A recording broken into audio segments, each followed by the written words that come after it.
Dr. Parag Khanna and dear participants, good afternoon and namaste. Welcome to a very special webinar on the future of Asian world order. Before we start, let me briefly introduce NICE. Nepal Institute for International Cooperation and Engagement is an independent, apolitical, and non-partisan think tank which believes in freedom, democracy, and world free from conflict. We envisage a world where sources of insecurity are identified and understood, conflicts are prevented or resolved, and peace is advocated. To talk on a very interesting topic today, we have very distinguished scholar, Dr. Parag Khanna. Dr. Parag Khanna is a leading global strategy advisor, world traveler, and best-selling author. He is the founder and CEO of Climate Alpha, an AI-powered analytics platform to forecast asset value and future-proof global rent asset, and the founder and managing director of FutureMap, a data and scenario-based strategy advisory firm. Dr. Khanna's latest book is Move, Where People Are Going for a Better Future, published in 2021, which was preceded by The Future in Asia, Asian Commerce, Conflict and Culture in the 21st Century, published in 2019. He is the author of a trilogy of books of the future of world order, beginning with The Second World, Empires and Influence in the New Global Order, published in 2008, followed by How to Run the World, Starting a Course to the Next Renaissance, published in 2021, and concluding with Connectography, Mapping the Future of Global Civilization, published in 2016. He's also the author of a Technocracy in America, Rise of the Infostate, published in 2017, and co-author of Hybrid Reality, Thriving in the Emerging Human Technology Civilization, published in 2012. Dr. Khanna was named as one of the Esquire's 75th most influential people of the 21st century and featured in Wired magazine, Smart List. He holds a Ph.D. from London School of Economics and Bachelors and Masters degree from the School of Foreign Service at Georgetown University. He is a young global leader of the World Economic Forum. Dr. Khanna, once again, welcome to our program. Kindly make your remarks in 20-25 minutes, which will be followed by question and answers. The program is streaming live on Facebook and several other platforms. We'd like to request all our participants to drop their questions on Zoom chat on the Facebook Live. You can also tweet or WhatsApp if you want. Dr. Khanna, over to you. Thank you. Thank you very much, Pramod. It's so nice to join you. And I have not been in Nepal in many years, but of course, given the geography, it's very appropriate to this subject. You sit very much at the center of Asia, and therefore an appropriate geography to be thinking about the Asian world order. And I think your choice of terms is also very good, because we tend to think of world order as something that is imposed by Western powers, by the United States in particular. But now we're starting to see the birth of an Asian world order, a world in which Asia certainly is shaping whatever the world order is. So let me share some thoughts on this, and I look forward to our discussion. The first point I'd like to make is indeed that we already live in an Asian world. A lot of people think about Asia as an eventual story, but in fact, what has happened is that if you look at economies measured by purchasing power parity, you would see that already most of the world economy is centered on Asia, and that China is already the world's largest economy. India is much larger in purchasing power parity, PPP terms, than it is in nominal US dollar terms, and so on and so forth. So not only is the world population Asian, the world economy is already Asian. And you'll note, and this is very relevant given what's happening in the news, that countries like Russia, you see that I've colored them orange into this Asian circle. And there's no question that given the trends with the war, the invasion of Ukraine, that Russia now has to lean ever more on Asia for its diplomatic and commercial and strategic future. Even as far as Turkey, a country that used to try to align with and seek membership in the West, it's increasingly tilted towards Asia as well. It sought, for example, to become a member of the Shanghai Cooperation Organization. It's a member of the Belt and Road Initiative and the Asian Infrastructure Investment Bank. So truly, the world is already Asian. The next point I'll make is the story really of the last 30 years, which is the story of Asia gradually reconnecting internally. This is since the collapse of the Soviet Union, the end of the Cold War, what you found is that major inter-regional or inter-sub-regional relationships between the Gulf countries and China, the Gulf countries and India, the Gulf countries and Southeast Asia, and so forth. Every connection that you see on this map, the lines have become more and more dense with greater volumes of trade and exchange. And now Asian powers, Asian countries trade more with each other than they do with the rest of the world. And it's taken a very short amount of time, really just the last, this was already true in 2015, actually. So it only took less than a generation from the end of the Cold War for Asia to become reconnected in so many fundamental ways. You can measure this in trade, you can measure in foreign investment, you can measure in cross-border holdings of equity, you can measure it in debt, you can measure it in the number of people, tourists, students, and so forth crossing borders within Asia, and of course in remittance volumes. In the world of finance and investment banking, this is referred to as Asia to Asia, right? Asians trading ever more with Asians along these new Silk Roads, which are, of course, not just physical, but also digital and financial as well. Now, one of the driving forces in this is trade agreements.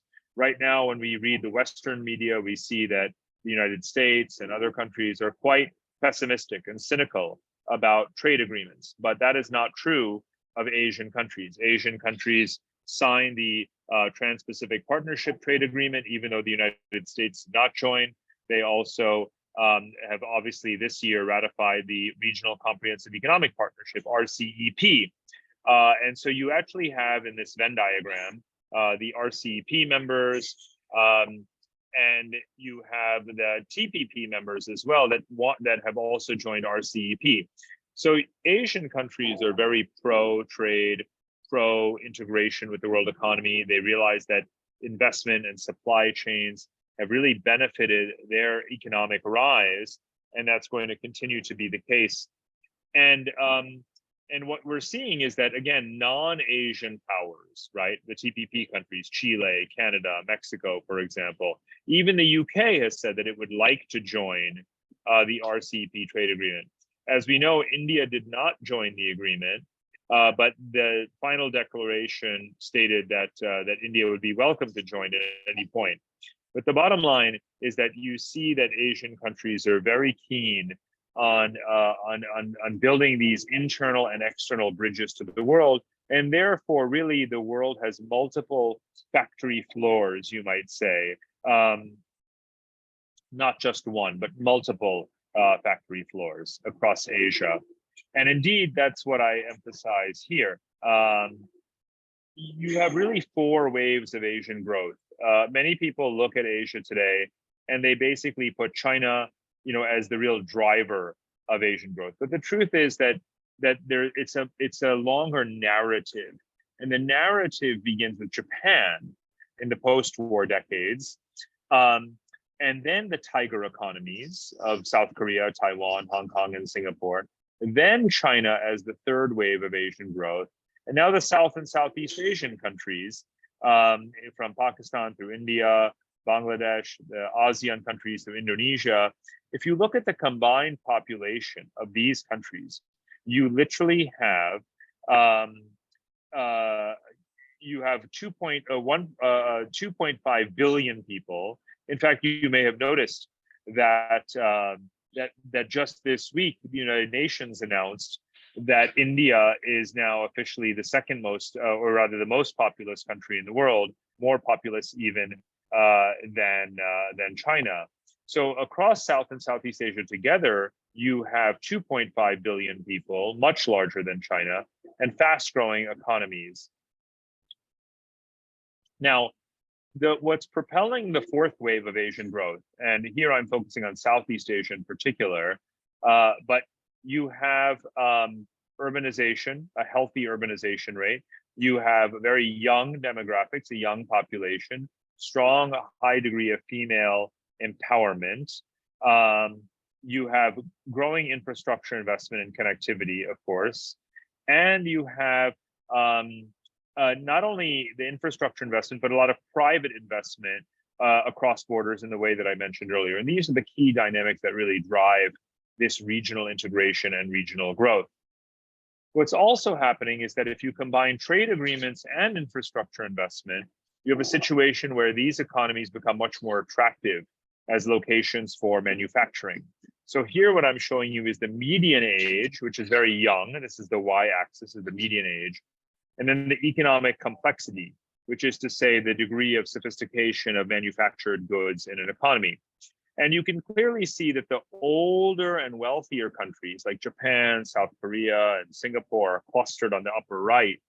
In the middle, you have economies like India, the Philippines, Indonesia, Vietnam, where lots of investment is coming in because they're young, because they're opening their economies, because they're industrializing and pursuing industrial policies. And that is encouraging more investment, and that helps create jobs and bring in technology and raise these companies up the value chain. So all of that is happening simultaneously, and you'll see these economies move up and to the right. Now, what's also driving this is geopolitics, of course. Now, I've been looking at the shifts in supply chains in the region. Many multinational companies from Japan, from Korea, from Europe, from the United States have declared that they will be reducing their investments in China and expanding their investments in the rest of Asia. Well, where? In particular, as you can see, they're investing more in Vietnam, more in India, more in Thailand, more in Malaysia, and so forth, and Indonesia too. All of that is also helping to drive growth because it's creating a lot of jobs. And I have tracked this in electronics, apparel, automotive, industrial machinery and products, and so forth. Now, what's important to remember is that in an age where a lot of manufacturing is becoming automated, it's being done by robots, we need to have stronger services economies. Services economies, places where people are working for each other, finance, consulting, investment, education, healthcare, tourism. These are all services sectors. And for most Asian countries, the services economy is already more than half of the total economic value. That's a very, very important phenomenon. Again, especially in a situation where automation means that manufacturing is not going to create as many jobs as it used to create in previous generations. Now, what's also driving the Asian story, at the beginning, I said that Asia is not only the largest economic zone in the world, it's also the largest population. Well, you can clearly see that here. Asia has the majority of people in the world, but it also has the majority of young people in the world. In fact, of the working age millennials in the world, you have more than 10 times more in Asia than you have in either Europe or the United States. And if you add on to that, Generation Z and Generation Alpha, who are the younger generations, then basically you have about 2 billion young people in Asia. So Asia has most of the world's people. It also has most of the world's young people as well. In fact, I would say that if you could summarize the future of the human species, all of us, in 2 words, the 2 words that I would choose would be Asian youth. Now let's talk about the geography and geopolitics. On this map, you have 5 billion people, the majority of the world population. And you have all of those infrastructure linkages that I mentioned at the beginning, railways, pipelines, internet cables, electricity grids, and so forth. And many of these projects are being built. Japan, Europe, now China, international institutions, India, are all contributing to this expansion of infrastructure investment to help these economies grow more closely together. And despite the geopolitical tensions, you still see this investment expanding. And I think that many of these projects are very necessary. For landlocked countries like Nepal, of course, it is essential to have greater connectivity to one's neighbors to drive one's economy forward, to generate export markets, to allow the in and outflow of people and goods more efficiently. Now, as I mentioned, there's a lot of geopolitical dimensions here to this. But now, for the last 30 years, Asian countries have done a good job of separating their geopolitical tensions from their economic convergence. And I hope that will continue, but it's not guaranteed, of course. It's very difficult to be able to do this. But that said, the effort is being made. Now, we have tended to view the infrastructure story in Asia in the last several years as being driven really by China because of Belt and Road. But in the last 5 years, we've seen all of the things I list here, a very significant pushback, which is to say that Western countries, the US, Europe, and also Japan, and also India, are really stepping up with all of these policies. The United States has passed the Strategic Competition Act, the CHIPS Act for semiconductors, the Mission Clean Network to reduce Chinese dominance of telecommunications. You've heard about the connectivity corridors that India and Japan are supporting.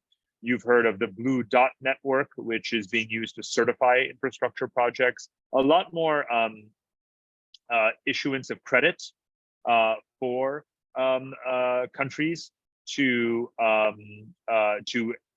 be able to afford infrastructure in a more sort of affordable way than when taking loans from China, and so on and so forth. So the G7 economies call this a big build back better world. They're offering a large-scale partnership for infrastructure and development and so on. The United States has launched the Indo-Pacific Economic Framework as well. So all of this is what I call the infrastructure arms race. When we hear the term arms race, we often think of a military arms race. But what's actually happening now more and more is that you have an infrastructure competition. And which countries win from that competition? I hope it is you. I hope it is the countries that are receiving the infrastructure. I hope it is the countries that are smaller, that are landlocked, that need new investment.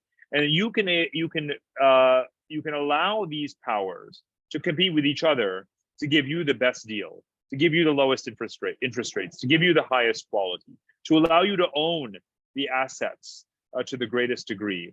And that is how the infrastructure arms race can benefit the participants in it, not just the great powers. And this is my final recommendation, is to practice what I call multi-alignment, right? Not to pick sides. People say that there's a new Cold War between the United States and China.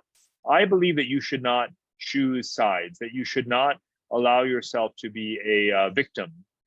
Instead, you should play off those sides against each other. You should take investment from India, from China, from Japan, from America, from Europe, from anyone, and use it to your advantage to improve your infrastructure, to build your economy, to diversify your economy, and ultimately to become more confident, more sovereign, and play a stronger role in this future Asian world order. Thank you very much. I look forward to your questions. Thank you. Thank you, Dr. Parag Khanna. Thank you so much for a very comprehensive and enlightening presentation. It's always fascinating to listen to you. I'm sure it has really benefited our audience as well.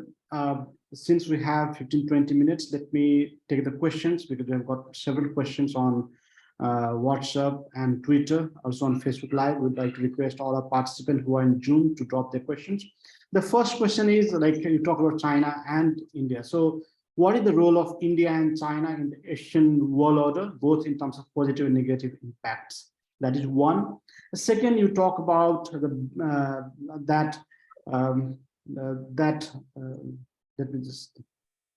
you just mentioned that the Asia has most of the young population. But although Asian influence is prominent, it has contributed a lot to stop. It has contributed very little to stop the brain drain to Western countries. What do you take on this? These two questions, and then we'll take more. Right. Great questions. Excellent questions. Well, China is already a global power, whereas India is still a regional power. But within Asia, both of them are competing more and more. We are seeing that India is able to offer military relationships, offer competition in technology, satellite communications, internet, telecommunications, and so forth to countries across the region. So it is stepping up. They are rivals, and they have military confrontation between them, but I do not expect that it's going to escalate to such a degree that it constitutes something of a war, a major war. I think that they will keep it controlled and limited to the specific geographies in the Himalayas and so forth. But India is growing in confidence, but at a global level, it is not nearly as influential yet as China. In terms of the demographics, yes, there has been a brain drain, but since COVID, there has also been a recognition that opportunities are stronger in Asia, wages are rising in Asia. And if we Asian countries invest more in our educational systems, then I think we will do a better job of retaining Asian talent so that it does not slip away. Let me take two more questions that we have received on WhatsApp. One is that you just mentioned COVID. So what is the impact of COVID on Asian world order, apart from the brain drain that you talked about, that it will get the brain back to the region? Second is, with the United States tilting towards Asian theater in this century, what prospects do the region offer to global politics, and what impediments are there to be resolved?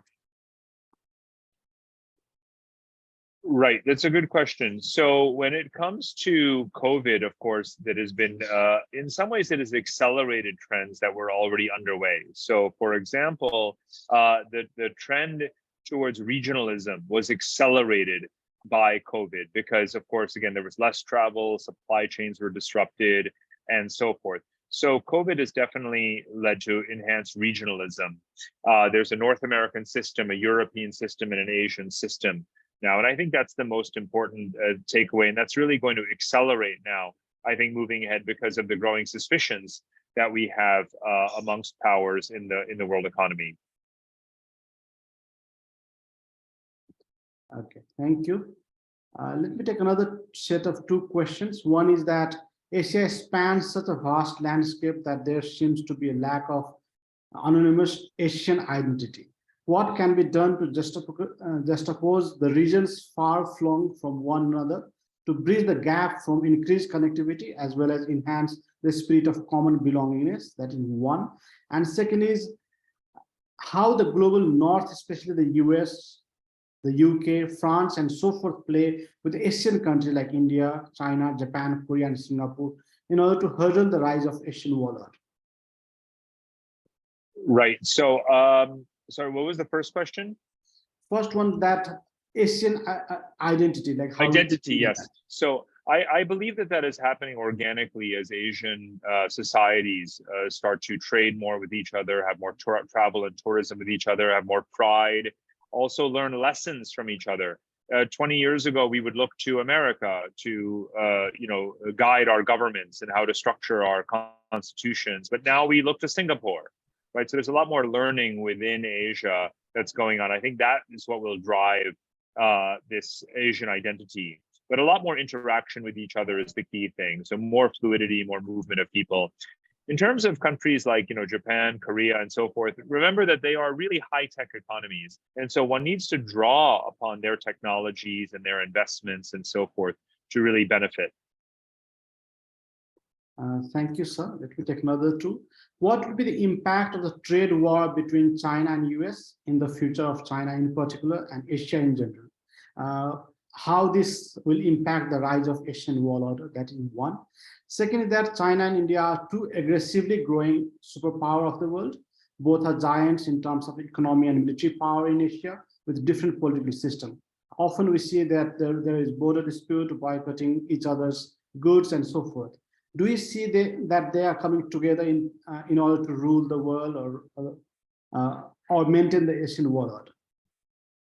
I think that Asians are often competing with each other both in Asia and internationally, but they also open doors for each other. So, for example, China made very strong moves into Africa about 15 years ago.